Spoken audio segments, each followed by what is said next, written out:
The galaxy had always been a place of conflict.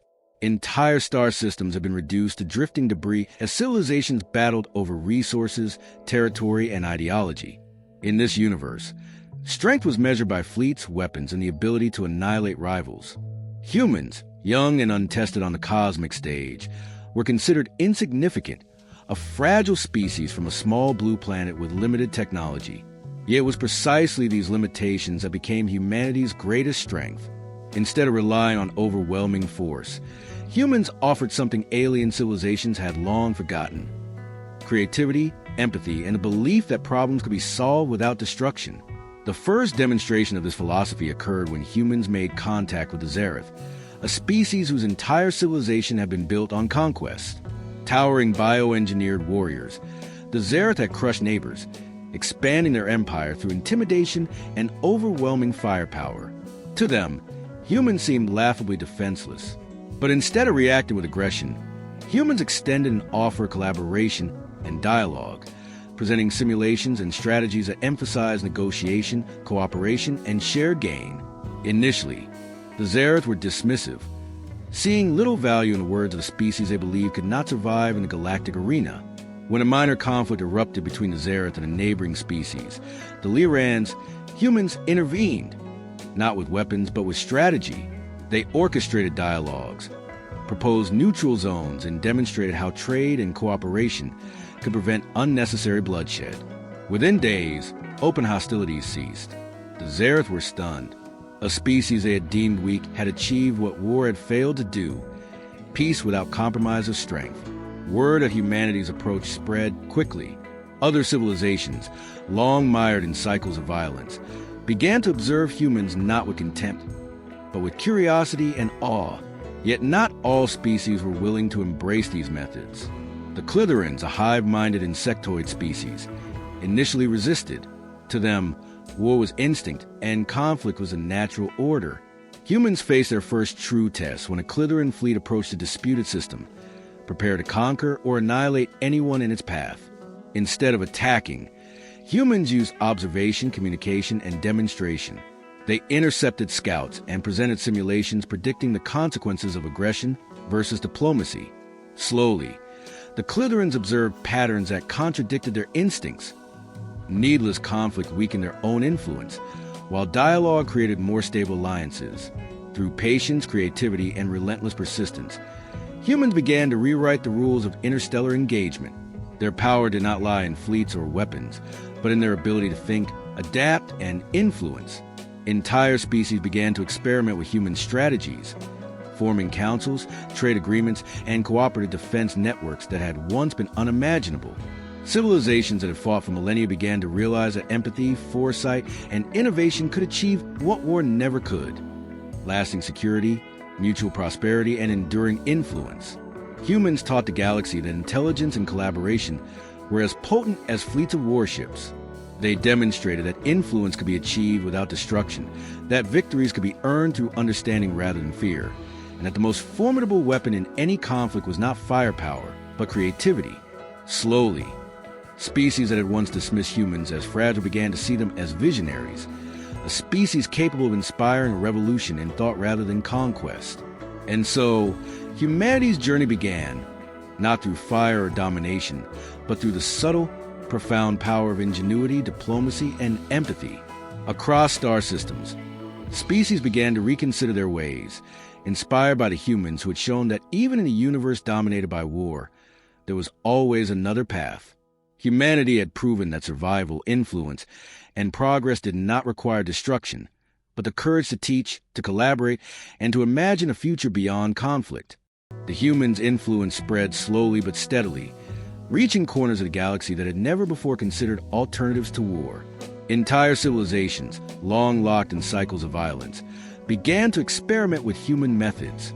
In one contested system, the Dravari and the Erathans had been at war for over 3 centuries, each side convinced that the other must be destroyed for survival.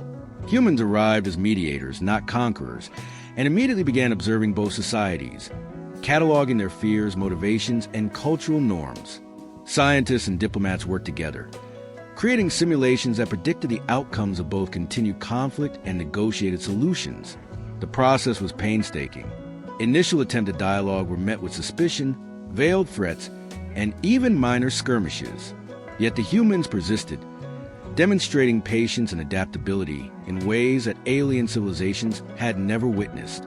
They organized joint projects, shared resource stations, neutral scientific observatories, and cooperative trade hubs that required both sides to interact without the shadow of aggression. Slowly, trust grew. The Dravari and Erathans began to see that collaboration did not signify weakness, but a smarter, safer path to security and prosperity. Meanwhile, the Zereth observed from afar. Their curiosity piqued. The species that had once relied solely on conquest began sending envoys to Arden Prime, the human homeworld, to study these methods firsthand. Human engineers demonstrated conflict simulations, showing how adaptive strategy, communication, and ingenuity could achieve objectives without a single casualty. Scientists shared techniques for coordinating multiple factions and disputes, emphasizing predictive models and strategic foresight rather than brute force. The Zereth, long steeped in the tradition of war, were forced to reconsider their approach to galactic expansion. Challenges persisted. Not all civilizations were receptive. The Clitherans, hive-minded and instinctually aggressive, still struggled with the human philosophy. Yet, even they could not ignore the tangible results. Skirmishes that should have escalated into annihilation ended peacefully when humans intervened, using ingenuity and strategy to demonstrate alternative outcomes. Slowly, the Clitherans began to mimic human methods, adopting aspects of negotiation, collaboration, and problem-solving in place of their instinctive aggression.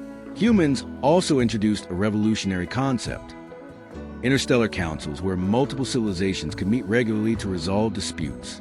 These councils were built on transparency, data sharing, and mutual understanding. Humans trained delegates from various species in mediation techniques, conflict analysis, and predictive strategy. Over time, these councils became central to maintaining peace across contested regions. What had once seemed impossible, lasting diplomacy in a galaxy of centuries-old rivalries, would become a reality. Technology played a critical role, but always as a tool, not a weapon.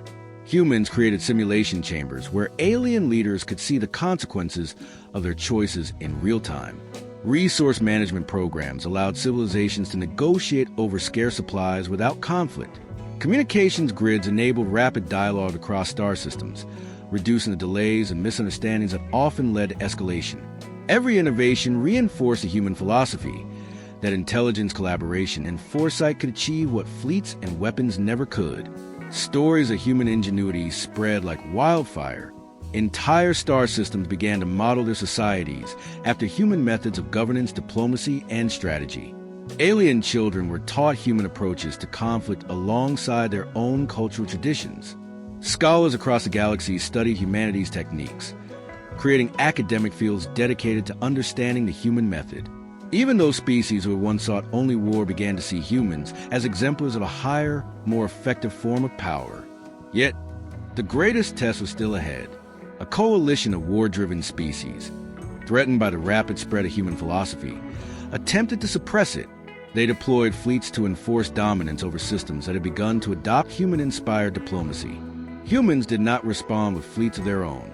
Instead, they coordinated a galaxy-wide demonstration of the power of nonviolence. Civilizations that had learned the human approach banded together, using shared intelligence networks, coordinated simulations, and strategic planning to neutralize the coalition's aggression without a single battle. The result was unprecedented. A demonstration of power not through destruction, but through the disciplined, creative application of intellect, strategy, and unity. By the end of this campaign, the galaxy had irrevocably changed. Species once defined by conflict now embraced the human philosophy as a core part of their civilizations. War had not been eliminated entirely, but it was no longer the first or default option. Humanity had shown that influence and survival could be achieved without bloodshed, that creativity and collaboration could surpass fleets and weapons, and that intelligence, courage, and empathy were the most potent forces in the galaxy. Humanity's legacy was no longer confined to a single planet or system. Across light years, beings remembered the humans who taught them a new way of thinking, a new way of solving problems, and a new way of envisioning power. The fragile species from a small blue planet had become a beacon of hope and ingenuity, proving that even in a universe dominated by war, survival, prosperity, and influence could be achieved through intelligence, empathy, and unity. And so, humanity continued its journey, not as conquerors, but as teachers, innovators, and examples. Their methods reshaped the galaxy, ensuring that the lesson they had fought to teach endured, that war was not the only way, and that the most extraordinary victories could be won without a single shot fired. The galaxy had begun to hum with a new rhythm, one that humans had introduced, a cadence of dialogue, cooperation, and innovation.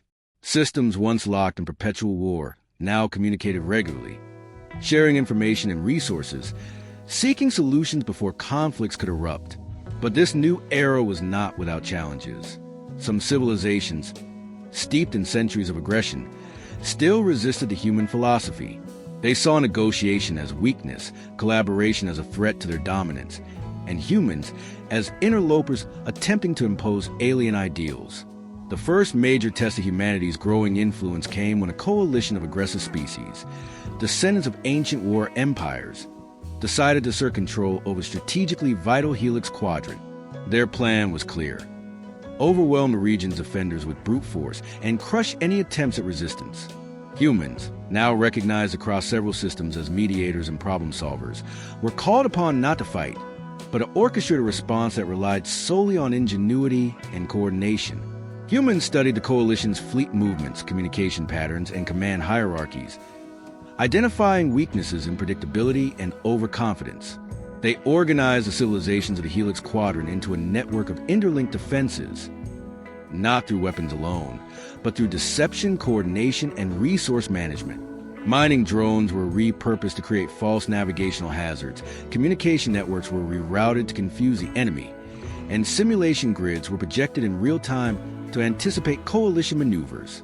Every action was precise, calculated, and adaptive, turning the coalition's own strengths into vulnerabilities without engaging in direct combat. Meanwhile, humans led negotiations with resistant species within the coalition. Using cultural understanding, empathy, and strategic incentives, they convinced several factions to reconsider participation. Humans demonstrated that cooperation could yield more long-term advantages than conquest.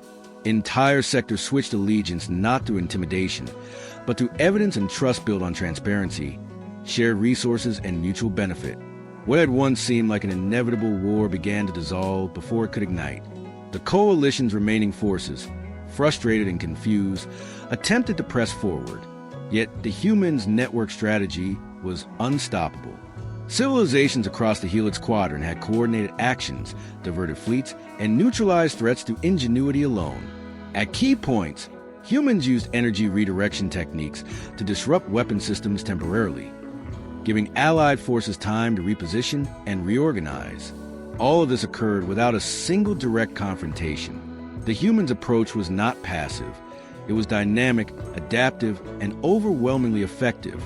By the end of the campaign, the coalition had been neutralized, not through destruction, but through the application of intelligence, foresight, and creativity. Entire species that had once relied solely on war were now forced to acknowledge a new paradigm. Humans had demonstrated that influence, security, and stability could be achieved without bloodshed. The Helix Quadrant became a model of interstellar cooperation, with humans at the center as teachers, strategists, and examples of ingenuity. This victory had far-reaching consequences. News of humanity's methods spread to distant empires, inspiring others to adopt similar approaches. Alien academies began teaching human conflict resolution techniques, simulation strategies, and negotiation methods. The philosophy that humans had pioneered, using intelligence, creativity, and empathy as tools of influence, became a foundational principle for interstellar governance. Even civilizations that had initially resisted engagement began to integrate human principles into their own structures. On Ardent Prime, the human homeworld, celebrations were tempered with reflection. Leaders, scientists, and diplomats gathered to review the campaign, analyzing successes, failures, and opportunities for further improvement. They understood that the galaxy was vast, unpredictable, and ever-changing, and that maintaining peace required continuous innovation. Yet for the first time in countless generations, there was a sense of hope, not just for humanity, but for the entire galaxy. civilization could flourish without the constant shadow of war. In the following decades, humans continued to expand their influence, not through conquest, but through education, diplomacy, and shared innovation. They established interstellar councils, mediated disputes, and implemented technology that allowed civilizations to cooperate across vast distances. Human ingenuity became a standard, not an anomaly, and species once defined by aggression now recognize the power of collaboration. War was no longer the default solution. It became the last resort, and even then, strategies were tempered with foresight and understanding. Throughout all this, the humans themselves continued to grow and evolve. They studied alien cultures, learned new sciences, and refined their strategies for cooperation and innovation.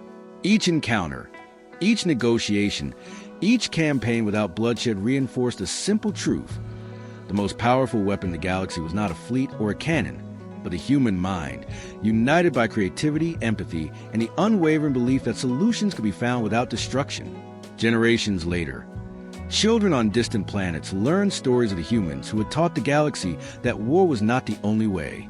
They heard of campaigns won without a single battle, of civilizations united through dialogue rather than force, and of a species that had transformed the very nature of interstellar relations. Humanity's legacy became a beacon of hope, proving that even in a galaxy shaped by conflict, intelligence, courage, and unity could achieve what violence never could. And so, humans continued their journey across the stars, not as conquerors or warriors, but as innovators, teachers, and exemplars of possibility. They reshaped the destiny of countless civilizations, demonstrating that survival, influence, and prosperity did not require destruction. The galaxy, once defined by war, had been forever changed by a species small in number but vast in ingenuity. Humanity had taught that war was not the only way, and in doing so, they had rewritten the rules of the cosmos. The galaxy had entered a new era, one quietly shaped by the humans who had once been considered fragile and insignificant. Across countless star systems, species that had long relied on conflict now practiced negotiation, collaboration, and innovation as their first approach to disputes. Yet even in this period of relative peace, challenges remained. Not all civilizations were ready to abandon war entirely, and remnants of older empires occasionally tested human principles, seeking to reclaim influence through intimidation or force. Humanity, however, had grown wiser and stronger, not through weaponry, but through experience, foresight, and the unwavering application of their philosophy. One of the most profound challenges arose in the outer sectors of the Varelian expanse, where a coalition of war-driven species, descendants of ancient empires, attempted to consolidate control over multiple systems. They had observed the human successes and were determined to undermine them, fearing that their influence threatened the established order. The coalition amassed fleets, deployed advanced warships, and coordinated attacks on outlying systems that had begun to adopt human-inspired cooperation. But humanity had long anticipated such resistance. They acted not as warriors, but as strategists, orchestrating a galaxy-wide network of intelligence, communication, and coordinated defense that leveraged the strengths of every allied species without firing a single shot. Humans began by analyzing the coalition's behavior patterns. Using predictive simulations, they identified points of overconfidence, predictable maneuvers, and internal discord. Communication networks were fortified, and shared intelligence among allied civilizations allowed rapid responses to any incursion. Meanwhile, humans implemented subtle psychological strategies, creating signals that suggested larger forces than were present, coordinating synchronized resource allocations to limit pressure points, and offering incentives to factions within the coalition to reconsider their participation. Every action was calculated, adaptive, and precise, turning the coalition's aggression into disarray without direct confrontation. In addition to strategy, humans deployed their most innovative technology. Adaptive energy grids created temporary diversions that neutralized enemy sensors. Drones repurposed from mining operations created false fleet signatures, and advanced simulations projected outcomes in real time, allowing allied species to anticipate moves before they occurred. Humans coordinated across light years, blending diplomacy, ingenuity, and foresight to outmaneuver a coalition that had relied for millennia on brute force as the ultimate solution. The turning point came when several factions within the coalition began to defect. Inspired by evidence of the humans' methods and success of allied civilizations in resisting domination without combat, these factions withdrew their forces and entered negotiations. Humans mediated these discussions, offering guarantees, resources, and frameworks for collaboration that minimize risk for all parties. Slowly, what had begun as a campaign of intimidation transformed into a coordinated effort to stabilize the region. By the conclusion of the campaign, the coalition had been neutralized, not through destruction, but through the disciplined application of intelligence, strategy, and persuasion. Civilizations that had once been locked in conflict now recognized that influence, security, and prosperity could be achieved without war. The humans' philosophy had proven its ultimate efficacy, that creativity, empathy, and foresight could overcome aggression in ways that no fleet or weapon ever could. This victory had profound consequences for the galaxy. Human methods became formalized as part of interstellar law and strategy, with academies teaching negotiation, resource management, predictive strategy, and coalition building inspired directly by human principles. The philosophy that humans had pioneered, solving problems without violence, spread to civilizations that had once considered war their only path to survival. Across star systems, humans were celebrated not as conquerors, but as visionaries, teachers, and architects of a new galactic order. On Arden Prime, humanity reflected on their journey. From a fragile species on a small blue planet to a force capable of reshaping the cosmos through ingenuity alone, they recognized the true power of their approach. Not domination, but collaboration. Not destruction, but creation. Not fear, but trust. Every campaign, every negotiation, and every challenge had reinforced a simple truth. The most potent weapon in the galaxy was intelligence, applied with courage, unity, and empathy. Generations later, stories of humans teaching the galaxy that war was not the only way became legendary. Children across star systems learned of campaigns won without a single shot fired, of civilizations united through dialogue, and of a species that transformed the very nature of power. Humanity's legacy endured as a beacon of hope and ingenuity, proving that even in a universe shaped by violence, survival, prosperity, and influence could be achieved through intelligence, cooperation, and creativity. The galaxy, forever altered, had learned a vital lesson. The most extraordinary victories were not those won through firepower, but through vision. Humanity had rewritten the rules of interstellar engagement, showing that the path to lasting peace and progress required not fleets, not weapons, but the courage to innovate, the wisdom to collaborate, and the steadfast belief that war was never the only option. And so, humans continue their journey among the stars, not as conquerors or warriors, but as teachers, innovators, and exemplars of possibility. Their influence spanned countless civilizations, their methods became standard practice, and their legacy endured, a testament to the unyielding power of intelligence, empathy, and unity. In a galaxy once ruled by conflict, humans had shown that a species, no matter how small or seemingly fragile, could change everything simply by teaching that war was not the only way.